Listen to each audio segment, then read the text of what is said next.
Hola, bienvenidos. El día de hoy vamos a explicar algunas definiciones, situaciones, casos en los que podemos ver el servicio al cliente y aplicarlo en nuestra vida cotidiana y en el mundo de la aviación. Nosotros somos el salón ASA 1 Juliet Mike. Bueno, vamos a comenzar hablando respecto a la comunicación. ¿Y qué es la comunicación?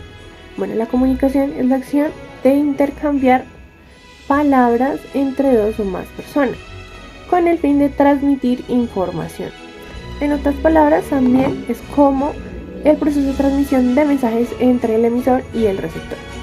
Para ello también encontramos elementos, como tal tenemos 8. Tenemos el primero, que es el emisor, que se refiere a quien transmite la información. Después tenemos el receptor, que es quien la recibe.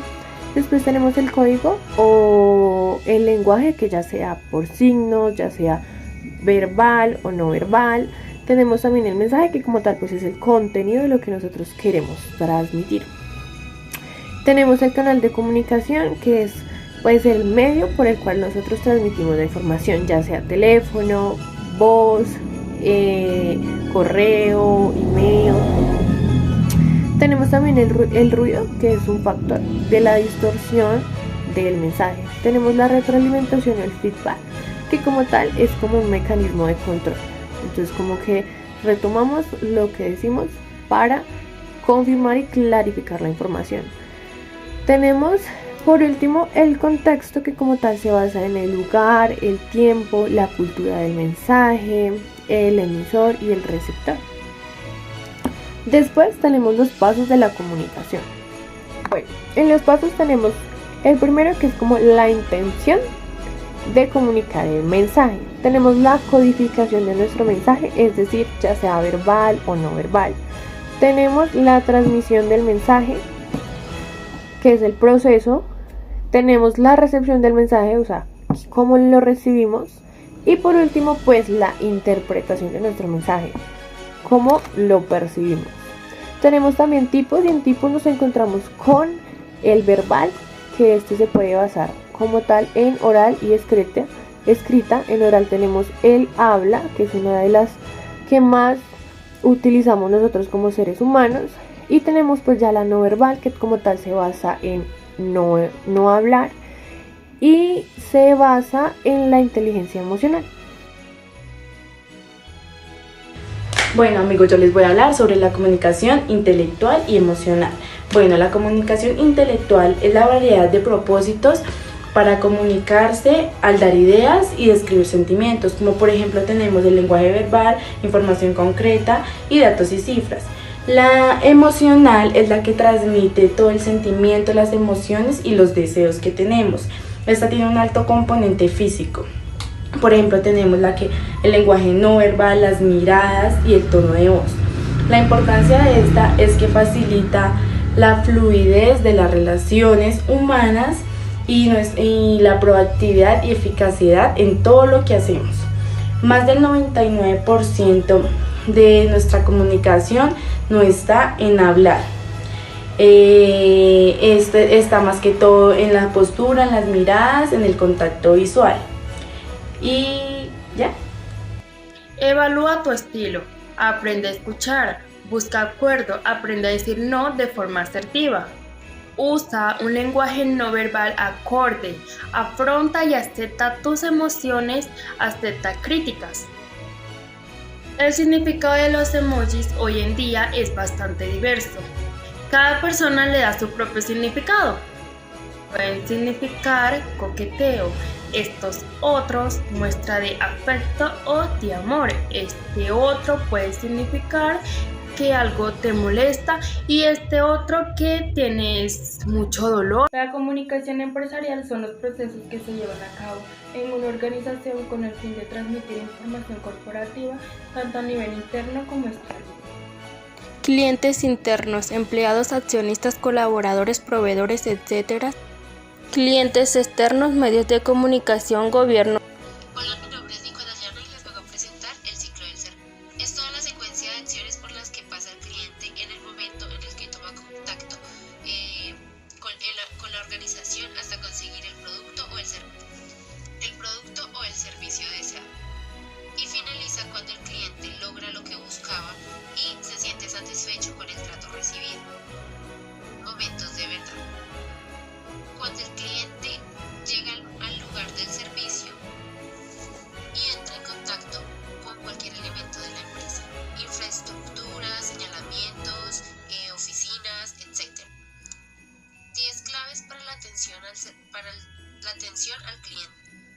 Primero, el cliente es lo primero. Segundo, escuchar y escuchar. Tercero, transmitir una imagen ligada a los valores corporativos. Cuarto, actuar. Quinto, hacer que el servicio de atención al cliente sea muy accesible. Sexto, empoderar al departamento de servicio al cliente. Cuarto, trabajar en equipo. Octavo, contar con un buen sistema de control de calidad. Noveno, cumplir con todo lo que se promete. Décimo, contar con un departamento de atención al cliente bien formado. Existen 3 tipos de protocolos. El primero es protocolo de vestimenta, el segundo es protocolo de atención y el tercero es protocolo de servicio al cliente. En el primer protocolo les voy a hablar del vestuario. Este vestuario como tal consiste en forma casual, evitando como prendas ceñidas, faldas muy altas y transparentes. El segundo paso de este protocolo es uso adecuado de imagen corporativo, como tal utilizando pues como tal el uniforme y en este caso el cabello.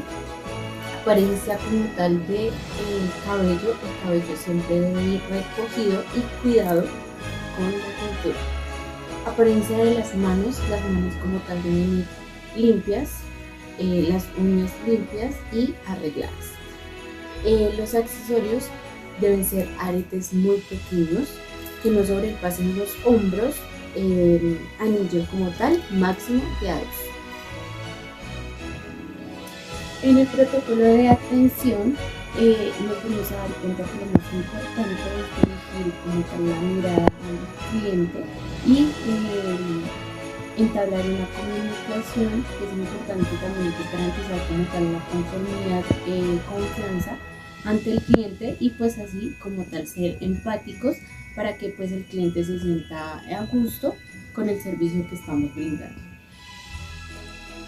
Y algo que es muy importante en este protocolo de comunicación es practicar la escucha activa para así identificar la necesidad que requiere el cliente.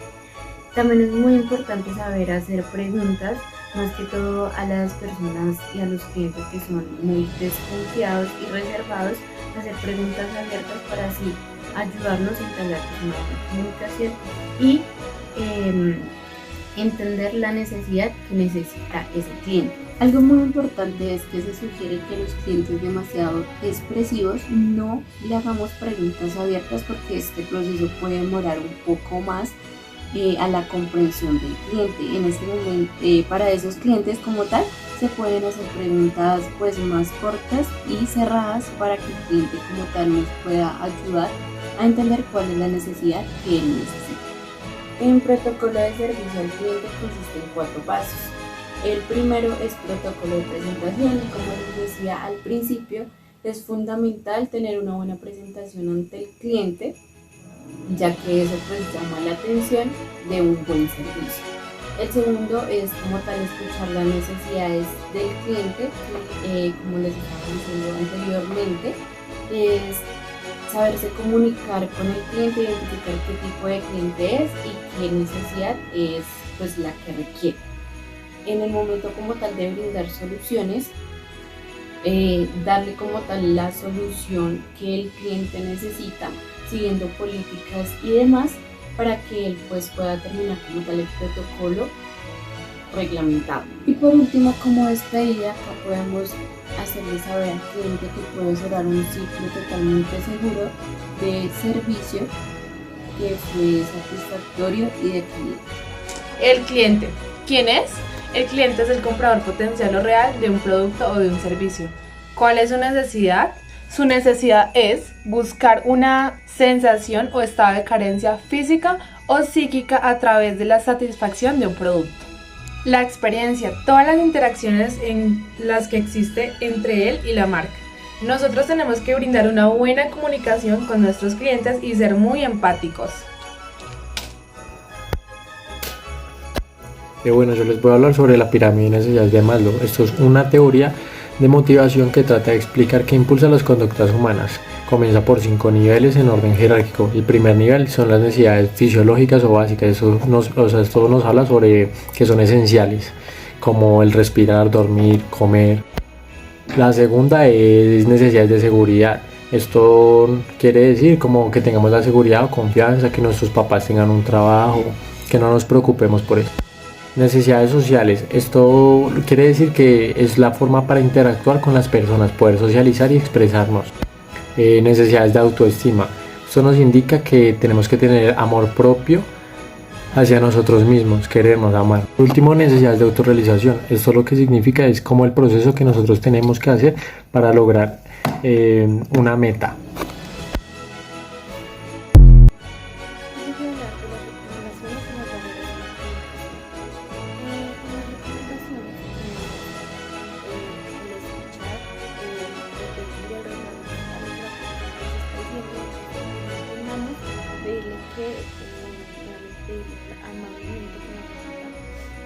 La información que nos quiera dar hasta que le volvamos a repetir y sea totalmente claro lo que quiso informar. Y una de las barreras es la mala escucha y no transmitir la información, ya que si es una cadena que va por varias personas para que llegue a un destinatario como tal, una de las barreras puede ser no escuchar o que la información en algún momento no se especifique o no se debería hacer a la otra persona por la mala escucha. Siempre debemos escuchar para que toda la información llegue como tiene que ser. La atención al cliente son las actividades necesarias para asegurar la satisfacción del cliente, mientras que el servicio al cliente son las acciones que pueden hacer más satisfactorio al cliente. Los pilares para tener un buen servicio al cliente, uno de estos es la eficacia, que es atender al cliente y no pasarlo de persona en persona para que lo atienda. Otro sería la respuesta, darle lo que el cliente quiere oír. Otro pilar fundamental es tener empatía con el cliente. En el momento que nos estamos comunicando con el cliente, hablarle y entenderlo, ser amables con el cliente, escucharlo en silencio. Otro pilar del que quiero hablarles, que también es muy importante, es el amistoso y la flexibilidad, ya que en el momento que estamos hablando con el cliente tenemos que generarles confianza y nunca darles respuestas negativas. Muchas gracias por el carnet. Soy Laura Siquecha y les voy a hablar sobre los principios de Karl Albrecht. La teoría de Karl Albrecht se basa principalmente en venderle lo que realmente el cliente quiere comprar. Sus principios son: primero, un cliente no depende de nosotros, nosotros dependemos de él. Segundo, un cliente no es una interrupción, es un objetivo de nuestro trabajo. Tercero, un cliente es una parte esencial de nuestra entidad, no cualquier extraño. Cuarto, un cliente es un ser humano con sentimientos y merece ser tratado con mucho respeto. Y por último, un cliente es la persona más importante, pues es el alma de esta administración. Y le paso el carnet a la siguiente persona. Triángulo del servicio, creado por el experto en gerencia de servicio Karl Albrecht. Este triángulo trata básicamente donde las empresas prestadoras de servicio tengan buena experiencia con sus clientes. Está dividido en 3 componentes. Primero, estrategias de servicio. Segundo, personal. Tercero, sistemas. En el primero podemos encontrar como objetivo principal donde las empresas puedan tener estrategias innovadoras para el cliente, como por ejemplo las plataformas digitales. En el segundo, personal, podemos encontrar que las empresas deben capacitar bien a su personal para que el cliente tenga un buen servicio y pueda tener una mejor impresión de la empresa. Ahora les hablaré de los sistemas del triángulo del servicio. El buen funcionamiento del sistema, como el software, los canales de atención, entre otros, es un punto crítico en la cadena del servicio, ya que las fallas que se presentan crean un nivel de insatisfacción en los clientes. En estos sistemas se debe preguntar qué se puede hacer para ayudar a los empleados y mejorar su labor, qué aspectos mejoran la productividad, revisar políticas, procedimientos, entre otros. Calidad del servicio. Se entiende como la necesidad y la expectativa de los consumidores. Para explicarlo mejor, se define cómo van a ser las cosas a partir de lo que el usuario quiere o desea. Para ser más claros, tenemos la calidad del servicio y el interés por el servicio. La calidad del servicio es el personal capacitado y comprometido, y el interés por el servicio son las propuestas claras, es decir, que si juntamos estas dos vamos a tener una mayor rentabilidad, una mayor satisfacción y una mayor retención. Relaciones del cliente. Vamos a hablar de cómo definir el cliente ideal. Este usuario es el que paga lo que vale el producto o servicio y que a la vez refiere nuestra empresa. 2. ¿Cómo vas a definir tu cliente ideal? En este caso vamos a ver cuáles son sus cualidades, sus valores, qué no le gusta, entre otras cosas, para así poder establecer características y que nos permitan una mejor estrategia. 3. Investigar clientes y competencia. Es diferenciar entre el producto y el servicio y a la vez establecer caracterizaciones para la fidelización y consecución de nuevos clientes. 4. Es revisar la base, es dividir los clientes ideales y no ideales para así generar una referenciación. Liderazgo y motivación. La meta del líder es desarrollar la cultura del servicio, facilitando a los empleados a tomar decisiones oportunas. Para ser un buen líder hay que tener visión y proyectarse, mantener estrategias, proyectar valores, ser un ejemplo y sobre todo actuar como guía y soporte de sus empleados. Eso es todo. Ahora mi compañera les va a explicar otro tema. Clientes activos son aquellos que en la actualidad están realizando compras o que lo hicieron dentro de un periodo corto de tiempo. En cambio, los clientes inactivos son aquellos que realizan su última compra hace bastante tiempo atrás.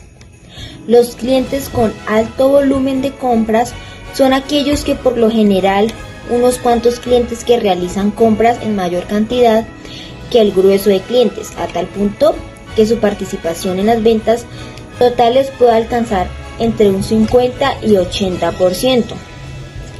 Clientes con promedio de compras son aquellos que realizan compras en volumen, aquellos que realizan compras dentro del promedio general son clientes que están satisfechos con la empresa, el producto y el servicio.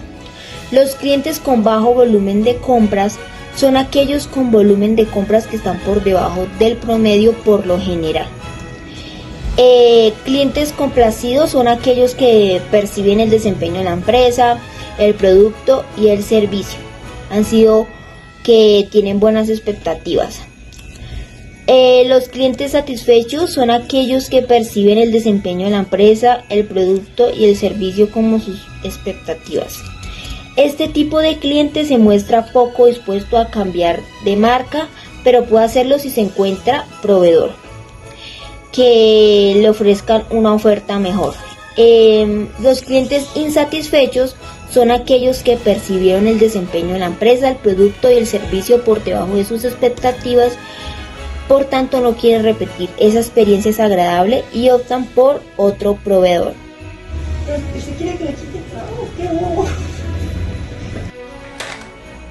Ahora les hablaré sobre los clientes influyentes. Está el altamente influyente, que se caracteriza por producir una percepción positiva o negativa de un grupo grande de personas hacia un producto o un servicio. Está el cliente de regular influencia, que ejerce una influencia en un grupo reducido. Y ahora está el cliente de influencia a nivel familiar, que influye en el entorno familiar o de amigos. Ahora les hablaré sobre los 7 tipos de clientes tóxicos. Está el primero, que es el roñoso, que siempre pide descuentos. Está el segundo, que es el hiperexigente, que nada le convence. Ahora está el tercero, que es el moroso, el que siempre demora en pagar. Está el cuarto, que es el desabrido, el que es violento, agresivo e incluso puede llegar a amenazarte. De quinto tenemos al indeciso, que nunca se decide por nada. De sexto tenemos al aprovechado, que es el que nos desprestigia, el que pide trabajos gratuitos, que incluso cree que uno es una ONG. Y por último tenemos al familiar y amigos, más jefe que cliente, que siempre pide privilegios por valer su condición. Bueno, pues yo les voy a hablar sobre el estrés en el servicio al cliente. Bueno, pues este es un sentimiento de tensión físico o emocional que lo produce cuando estás de pronto frustrado, cuando estás enojado, cuando estás ansioso, cuando estás nervioso, entre otras cosas. Hay un estrés que es bueno y es en un corto tiempo, de pronto para evitar el peligro, de pronto para entregar un trabajo. Según la OMS, existen dos tipos de estrés, el agudo y el crónico. El agudo es en un corto tiempo y el crónico es en un periodo prolongado. Bueno, pues en los síntomas, bueno, está el emocional, que es cuando sientes miedo, mal genio, miedo, mal humor, entre otros.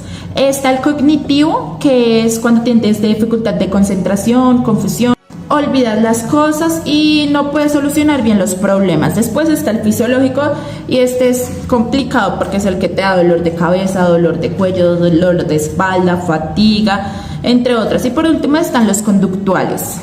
Bueno, pues te lleva a disminución de productividad, te produce llanto y risa y habla pues nerviosa, apretas la mandíbula. Bueno, y por último van las consecuencias. Bueno, las consecuencias del estrés, hay varias consecuencias y es que tú puedes caer en el alcoholismo o en diferentes pues sustancias, tienes problemas de salud física y mental, puedes tener trastornos depresivos o de ansiedad, la calidad de vida disminuye y entre otras. ¿Cuál es el tratamiento? O sea, primero tienes que aceptar y buscar qué trastorno tienes que comer saludable, tienes que aprender a aceptar pues el problema y el estrés, aprenderlo a manejar bien. También tienes que evitar pues al máximo este tipo de situaciones ya que pues te causan más estrés, como es saludable ese ejercicio, esto es bueno. En el mundo del servicio al cliente nos encontraremos con 5 tipos de clientes, que son: el primero, cliente racista. Los comentarios racistas se hacen por 2 razones: odio e ignorancia, pero ninguno de los dos está bien y es injustificable. Para manejar este tipo de cliente siempre debes mantener la calma, pero nunca debes contraatacarlo a él, ya que lo que quieres hacer es evitar el tema, acabar con el tema, más no perder el cliente. Cliente sexista. Este cliente está muy relacionado y se parece al cliente racista. Lo que debemos de hacer para poderlo manejar es decirle al cliente que con mucho gusto se le atenderá, pero que por favor deje los comentarios a un lado, ya sean hacia ti o hacia otra persona. Cliente que se insinúa. Debes de ignorar todo tipo de adulaciones y pedir amablemente que por favor se centren en el servicio o en el trabajo. Cuando tu cliente tiene la razón y tu política es incorrecta, estos clientes son muy raros de encontrar, pero para poderlos manejar, debes darle a entender que esas son las políticas de tu empresa y que tú no puedes hacer nada lastimosamente, aunque lo comprendas. Clientes agresivos. Debes de manejar la situación de manera tranquila y darle a entender al cliente que lo comprendes y hacerle muchas preguntas. Claves para poder hacerlo. Mantén la calma. No tomes las cosas personalmente. Discúlpate.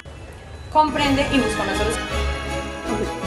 La inteligencia emocional es la capacidad de identificar, entender y manejar las emociones de un modo que nos facilite las relaciones con los demás. En el problema conocido como el modelo de la inteligencia emocional nos habla de los 5 principios, los cuales son: el primero es conocer nuestras propias emociones, es decir, reconocer nuestros sentimientos y reconocer que los están provocando. El segundo es manejar nuestras emociones, esto quiere decir el saber controlarlas. El tercero es la motivación, es persistir aunque no tengamos los resultados esperados.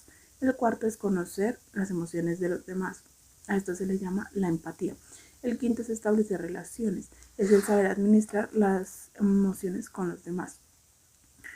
Los seres humanos tenemos mente racional, que es la que está relacionada con nuestros pensamientos de manera lógica y analítica, y la mente emocional, que es la que maneja nuestros sentimientos e impulsos. Las dos van tomadas de la mano para así tomar buenas decisiones. Buen día, el día de hoy les vengo a hablar sobre el sentido de pertenencia y sus características. Bueno, el sentido de pertenencia se divide en motivación, en integridad, en compromiso, responsabilidad e integridad. La motivación es como un impulso que mueve a la persona a realizar determinadas acciones y persistir en ellas para su culminación. La identidad se puede entender como la concepción que tiene una persona sobre sí mismo o sobre otras personas. Bueno, el compromiso es como la capacidad que tiene el ser humano de tener conciencia de la importancia de cumplir con su trabajo o sus labores según las haya adquirido. La responsabilidad es tomar o tener conciencia acerca de las consecuencias que tiene todo lo que hacemos o decimos o dejamos de hacer. Bueno, la integridad es como el comportamiento del ser humano para hacer lo que debe hacer. Es como tener también honestidad y respeto hacia los demás. Los temas presentados anteriormente han sido expuestos por estudiantes de la Indoamericana. Gracias al profesor Diego Armando Fonseca por habernos capacitado a nuestros compañeros y a mí en el tema de servicio al cliente. Esto fue todo por hoy, gracias por vernos y feliz Navidad.